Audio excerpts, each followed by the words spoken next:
સુઈગામ તાલુકાના ભરડા ગામે શ્રી ક્ષેત્રપાળ દાદાનો 15મા પાટોત્સવની ઉજવણી કરવામાં આવેલ. શ્રીમાળી સોની પારકર પરિવાર દ્વારા કરવામાં આવેલ.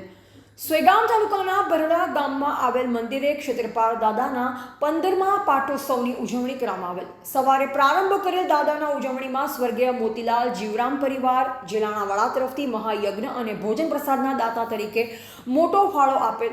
યજ્ઞમાં બેસવાનો લહાવો ચિરાગભાઈ સોની તેમના ધર્મપત્ની નિધિબેને લાભ લીધો હતો. ક્ષેત્રપાળ દાદાના આશીર્વાદ લીધા કુટુંબના પરિવારો યજ્ઞમાં જોડાયા હતા. શ્રીફળ હોમ આરતીનો લહાવો લઈ મહાપ્રસાદનો લાભ લઈ સમસ્ત ભાઈઓના પરિવારો અનેરો લાભ લઈ ક્ષેત્રપાળ દાદાના આશીર્વાદ લઈ પાવન થયા. જેમાં ક્ષેત્રપાળ દાદાના મહાયજ્ઞના શાસ્ત્રી મનોજભાઈ દવે સહિતના પંડિતો દ્વારા મંત્રચાર દ્વારા મહાયજ્ઞ યોજા.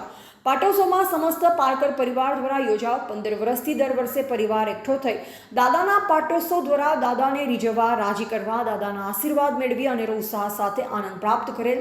યજ્ઞમાં પારકર સોની પરિવાર ભાઈઓ અને બહેનો નાના ભૂલકા યજ્ઞનો લાભ લીધો. દાતા દ્વારા ઉનાળાની કાળઝાળ ગરમીમાં આઈસ્ક્રીમ લીંબુ શરબતનું પણ આયોજન કરવામાં આવ્યું. રિપોર્ટર રમેશભાઈ એન સોની સાથે ચિરાગભાઈ જે સોની થરાદ.